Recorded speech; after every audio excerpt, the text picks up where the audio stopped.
जादुई किसान की कहानी। एक छोटे से गांव में, जो हरी भरी पहाड़ियों के बीच बसा था, रामू नाम का एक साधारण किसान रहता था। लेकिन उसकी एक अनोखी खूबी थी, उसकी फसलों में जादू था। रामू हमेशा से ही साधारण नहीं था। सालों तक उसने मेहनत करके गेहूं और आलू उगाए। लेकिन एक तूफानी रात एक बूढ़े साधु ने उसके खलिहान में शरण ली।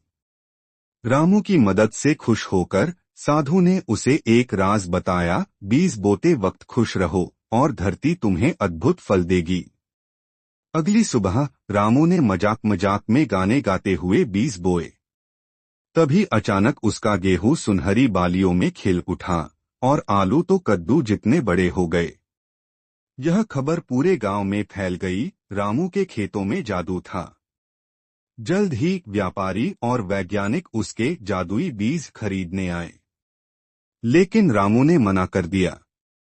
जादू बीजों में नहीं, वह हंसा, बल्कि उन्हें बोते वक्त की खुशी में है। उसने अपनी फसल गरीबों में बांट दी और कुछ भेंट साधु की झोंपड़ी पर रख दी।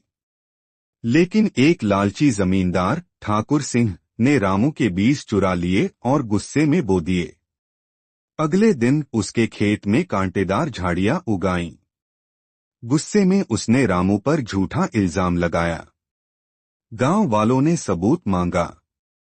रामू ने शांति से एक बीज बोया और मुस्कुराते हुए गुनगुनाया। कुछ ही पलों में एक विशाल सूरजमुखी का पौधा फूट पड़ा, जिसके फूल सूरज की तरह चमक रहे थे।